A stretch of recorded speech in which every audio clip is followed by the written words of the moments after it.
Assalamualaikum warahmatullahi wabarakatuh. Alhamdulillahirabbil alamin wal aqibatu lil muttaqin. Allahumma shalli wa sallim wa barik ala sayyidina Muhammad wa ala alihi wa ashabihi ajmain ba'd.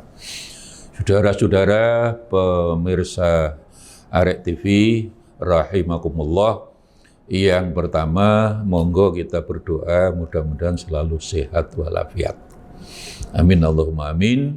Dan kita hari ini khususnya bulan Ramadan tahun ini harus bersyukur karena ibadahnya insya Allah lebih khusyuk, sudah tidak ada PPKM, sudah dicabut pemerintah, sehingga kita sudah boleh ibadah dengan lebih tenang, lebih khusyuk, tidak harus pakai masker, bahkan sekarang kalau bepergian juga harus tidak pakai swab itu yang kata orang supir becak ya bilang sekarang kalau lungo gak sungep-sungepan kata gitu. Jadi swab itu kata mereka sungep-sungepan. Alhamdulillah. Lah, dalam konteks sehat saudara sekalian ada buku baru. Profesor Dr. Sweda ini guru besar ilmu kesehatan dari John Hopkins Washington DC. Judulnya The Fundamental of Health Care Reform. Yang profesor ini memberi catatan-catatan kritis terhadap seluruh presiden saat dunia yang ketika kemarin 2 tahun corona itu pendekatannya terlalu fisik. Beliau yang ahli kesehatan ini menyatakan bahwa orang sakit dan sehat termasuk wabah itu faktor hati 70%, faktor fisik hanya 30%. Maka kalau hanya pakai masker, jaga jarak, hatinya stres, burn out, fisik dan psikisnya payah itu percuma. Maka menurut beliau buku itu menjelaskan bahwa orang kalau ingin sakit dan sehat itu faktornya faktor hati. Saya membaca Al-Quran, saudara sekalian, kata hati di Quran disebut sampai 473 kali. Sedangkan fisik hanya 7 kali.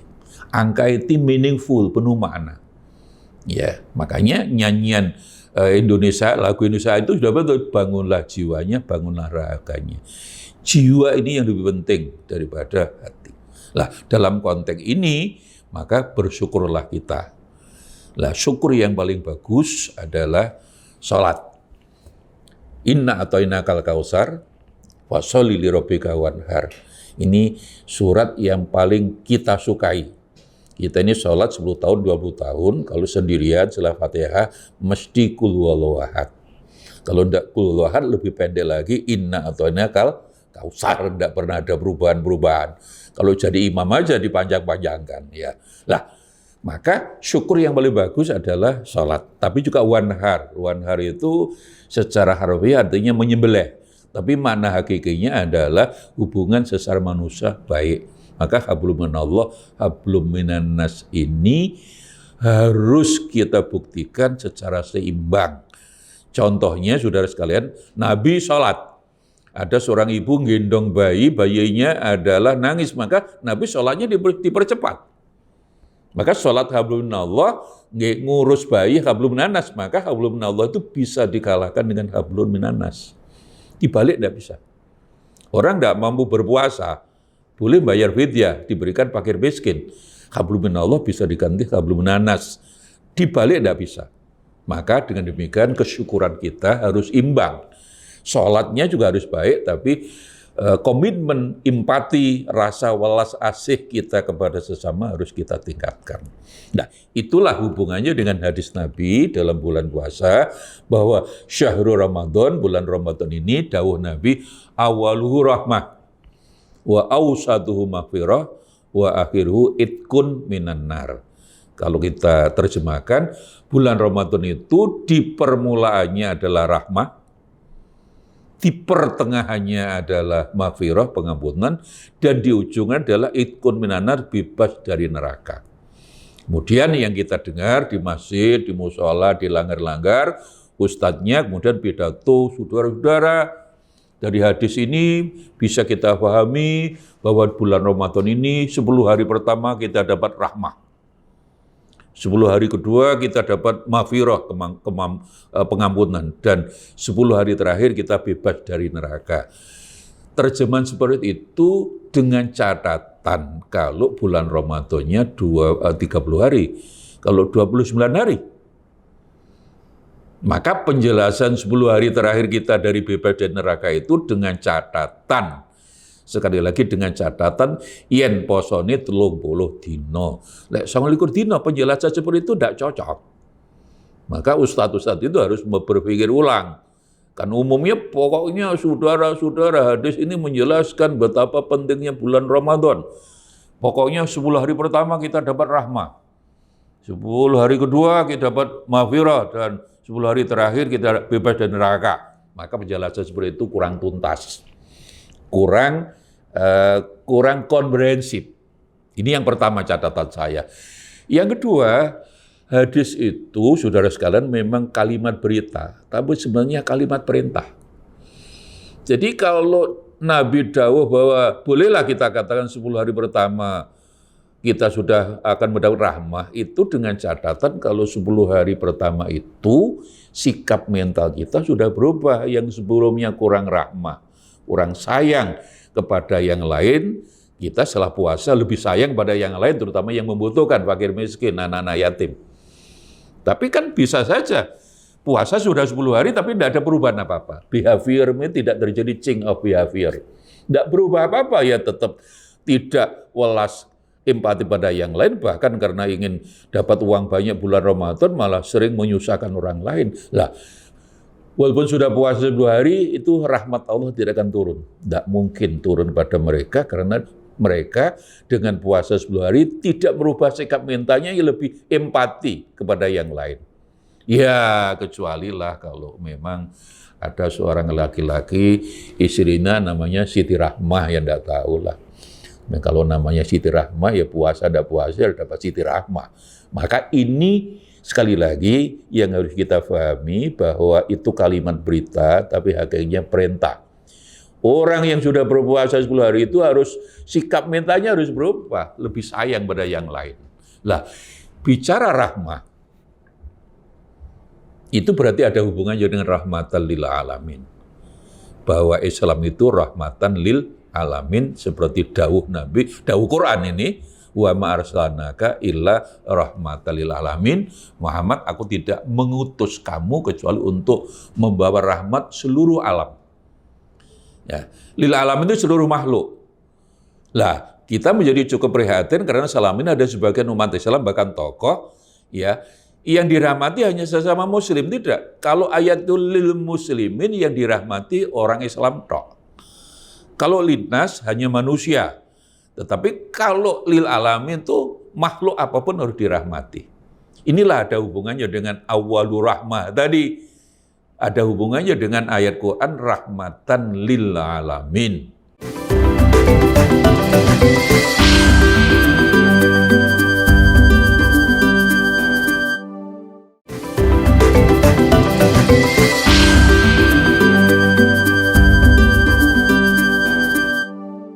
Allah Subhanahu wa taala di dalam surat Al-Baqarah. A'udzubillahi minasyaitonirrajim. Ya ayyuhalladzina amanu kutiba alaikumusiyam kama kutiba alal ladzina min qablikum la'allakum tattaqun. Gimana? Mana? Ya, diulang lagi. Diulang lagi kan? Ya, ya.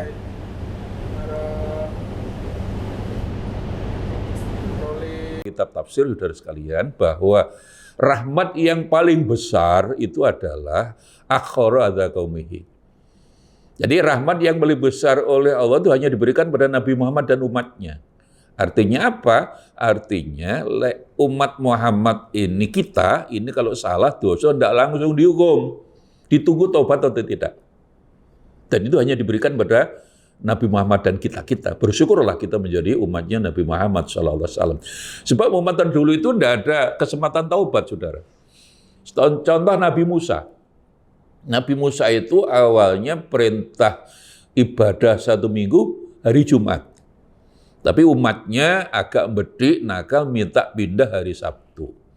Ternyata setelah dipindah Sabtu, Nabi Musa mau, ya Allah ini umat saya ya lo pindah, ya Allah pindah Sabtu, monggo. Setelah dipindah Sabtu ternyata tetap illa qalilan minhum yang ikut Sabtuan lah. Kalau kita Jumatan tetap sedikit. Nabi Musa matur Allah karena hari Sabtu itu waktu itu di Mesir di Sungai Nil dan di pantai-pantai itu ikan menepi. Jadi orang malah cari iwak. Berbondong-bondong mencari ikan. Tidak mau ibadah bersama Nabi Musa alaihissalam. Akhirnya Nabi Musa matur Allah, ya Allah ketika dipindah hari Sabtu ternyata mereka tetap tidak ibadah. Ya dihukum. Langsung Nabi Musa kapan? Langsung. Itulah bisa dicek di surat Al-Baqarah ayat 60. Kunu kirodatan khosiin. Kiroda itu kera, khosiin jelek. Ya memang tidak ada kera ganteng, kera ayu kan tidak ada. Jadi orang yang tidak ikut ibadah dengan Nabi Musa hari Sabtu itu memang pulang bawa ikan, tapi wajahnya berubah wajah kera. Ya, bedes. Lah itulah langsung.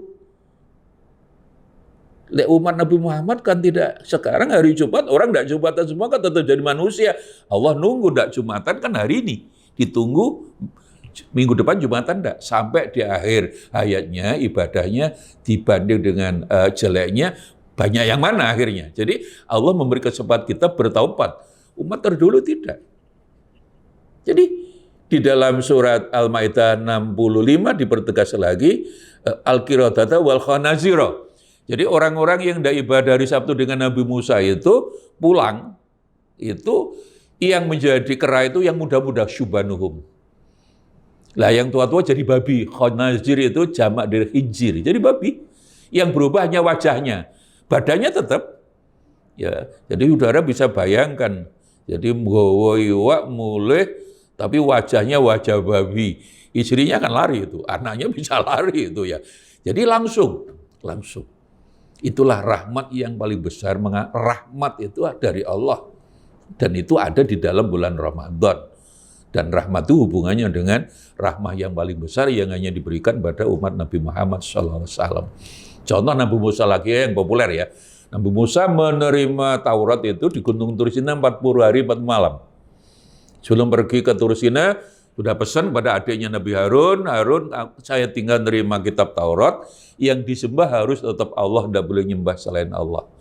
Ternyata ada orang namanya Samiri. Dengan segala cara, hoak.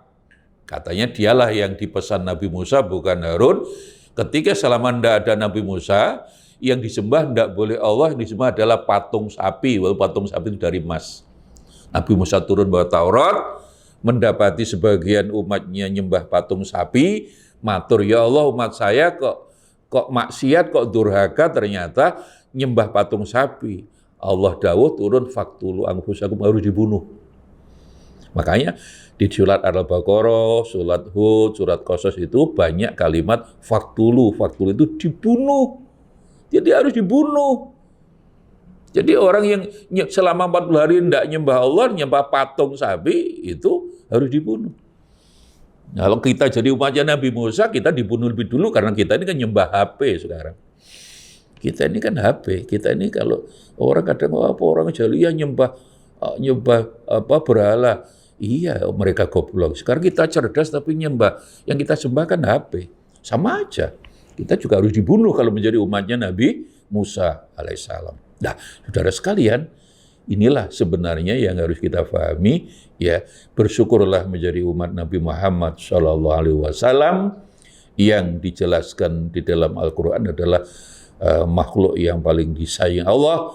Dan karena paling disayang Allah, jangankan di antara kita, di antara para nabi aja belum paling disayangi. Lah, implikasi paling disayang Allah itu adalah lumeber kepada kita sekalian, lek salah, lek dosa, nggak langsung dihukum, ditunggu tobat atau tidak. Maka inilah hal yang harus kita syukuri. Kalau kita berbicara awalur rahmah, bahwa 10 hari kita dapat rahmah, tapi sekali lagi dengan catatan, rahmah Allah tidak akan turun kepada kita, kecuali kalau 10 hari pertama sudah merubah sikap mental kita lebih rahmah, lebih disayang kepada sesama yang membutuhkan, khususnya anak yatim, ya, janda melarat. Janda melarat lah, janda yang kaya biarkanlah. Ya, Nabi kan mengatakan as-sa'i alal armalati kal mujahidi fisabilillah. Orang yang membantu armalah, jadi saudara sekalian dalam bahasa Arab, armalah itu harus diartikan janda melarat, rondo garing. Sebab ada kata yang lain nama sayyib. Kalau sayyib itu janda umum, bisa janda melarat, janda kaya itu sayyib. Kalau disebut armalah itu yang dimaksud adalah janda melarat yang orang Jawa mengatakan rondo garing. Ya kita ndak tahu lah, orang Jawa ini kadang-kadang aneh. Rondo kan ada 3 macam. Siji rondo garing itu rondo melarat, lek rondo teles itu rondo sugih. Tapi saya kalau ditanya ndak bisa jawab kalau lho Pak, kalau tape digoreng kok jenenge rondo royal Pak, ya itu saya yang ndak tahu. Wong tahu digoreng jenenge tahu goreng kok. Ya tempe digoreng ya tempe, tapi tape digoreng jenenge rondo royal. Ya itu juga aneh. Ya tanya mbah-mbah kita yang sudah meninggal sana. Nah, dalam konteks inilah saudara sekalian, maka kita bantulah janda-janda yang melarat. Ya. Cuma saya cukup sedih ketika kemarin di depan UPN ada shop janda. Aneh itu. Saya sebagai pengurus MUI Jawa Timur sekarang tidak boleh nama-nama seperti itu. Jadi sertifikat halal itu sekarang tidak boleh nama rawon setan, tidak boleh. Sambal iblis tidak boleh. Harus diganti nama-nama yang baik, walaupun sekarang nyatanya sudah kadung salah kaprah, salah kadung umum membenarkannya sulit, saudara sekalian. Tapi sebagai tambahan informasi, menurut aturan yang benar, sekarang nama-nama seperti itu tidak boleh digunakan. Mosok rawon setan, sambal bledek, sambal iblis, ono sop janda, loh itu kan repot sekali itulah. Orang itu aneh-aneh saja menurut saya sekalian.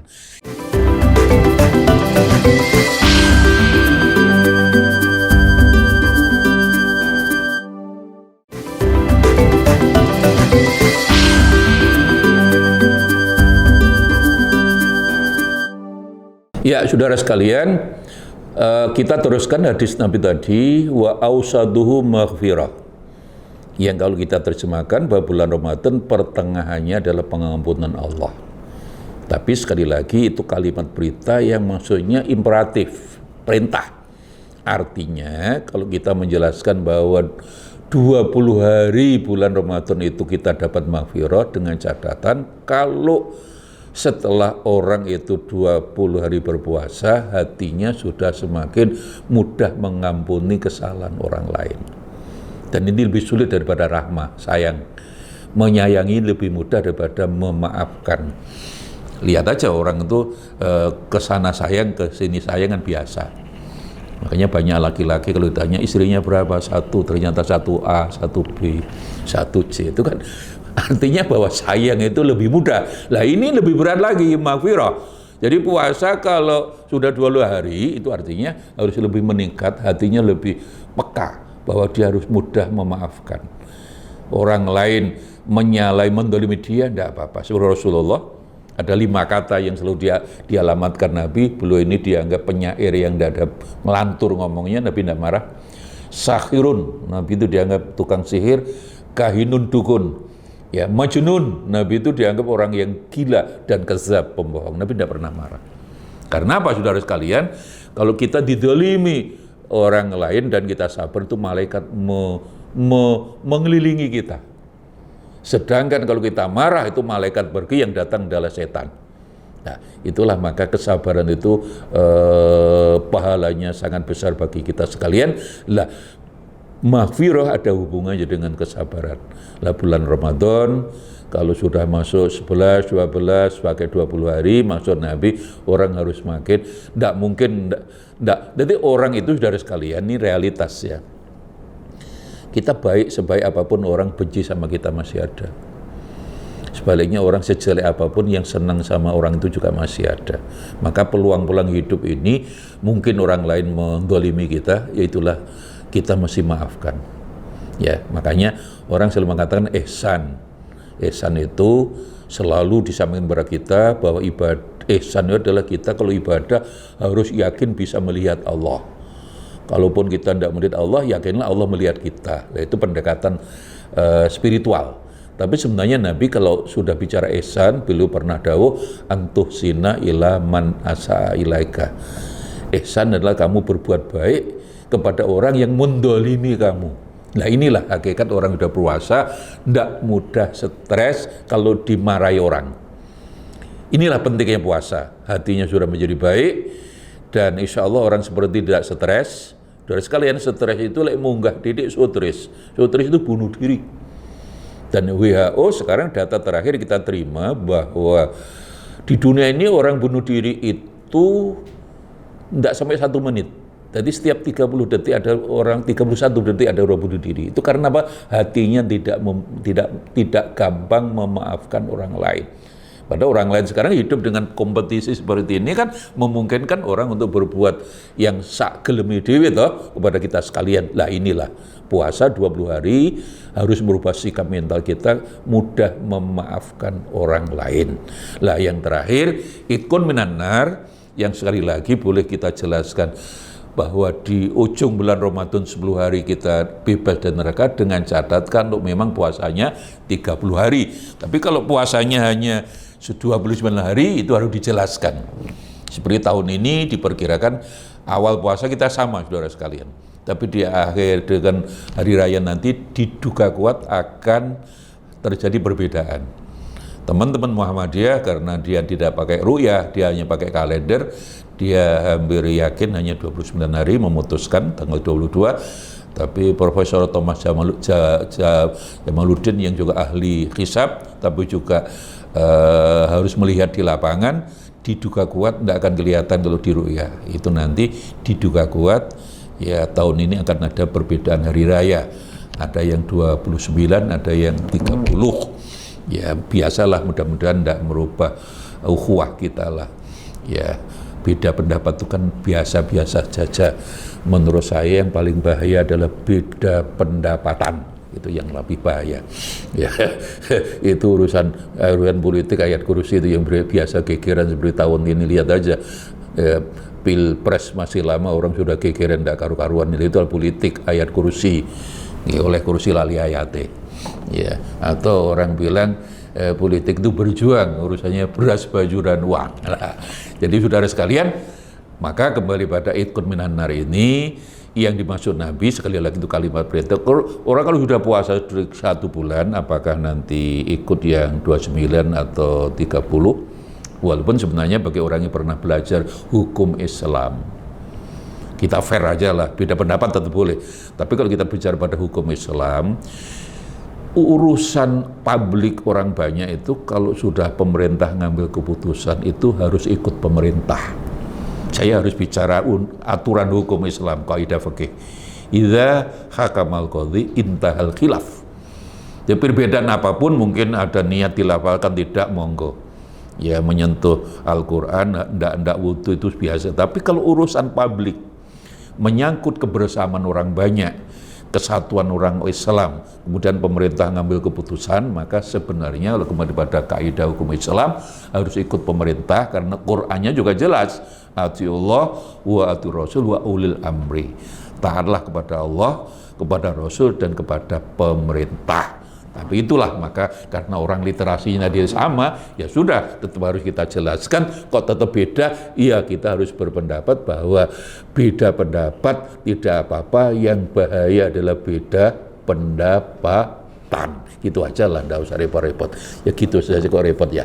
Ya, jadi saudara sekalian, maka sekali lagi ya monggo, nanti kalau sudah puasa 1 bulan penuh, ya kita mampu membebaskan kesulitan orang lain. Jadi pengertian orang yang sudah berpuasa 1 bulan itu dibebaskan dari api neraka dengan catatan bahwa puasa yang 1 bulan itu sudah mampu betul-betul merubah sikap mental mereka, bahwa pekerjaannya dia harus merahmati tadi, ya mengangkat kesulitan orang lain. Makanya Nabi kan ditanya, manil muslim, Nabi yang disebut orang Islam siapa? Ya orang yang mampu mencegah atau mendatangkan kerahmat bagi orang yang lain. Atau man salimal muslimun min lisani, orang Islam orang yang orang lain ya bisa terjaga, terdidik oleh bahaya-bahaya orang itu ketika berbuat jahat. Jadi intinya bahwa orang Islam itu orang yang aslama. Nah, di sini saudara, Islam diartikan selamat tidak boleh. Islam itu harus menyelamatkan. Ya, Islam diartikan tunduk patuh boleh, tapi Islam diartikan selamat salah. As-salama yuslim itu fi'il muta'addi, harus diartikan menyelamatkan, merahmati. Maka di sini rahmatan lil alamin. Mudah-mudahan kita betul-betul bisa memahami bahwa bulan puasa itu bulan-bulan yang untuk terintegrasinya hablum minallah dan hablum minannas, khususnya bagi kita-kita yang punya fisik lebih kuat, bantulah orang yang sulit, seperti Sunan Derajat bilang, kelambi ono wong sing wudo, ya payung ono wong sing udanan, ya kayak ono teken wong sing wuto, ya itu artinya apa? Prinsipnya rahmatan lil alamin, bukan lil muslimin, bukan lil nas. Aku lu hadza wa astaghfirullah li wa lakum. Wassalamualaikum warahmatullahi wabarakatuh.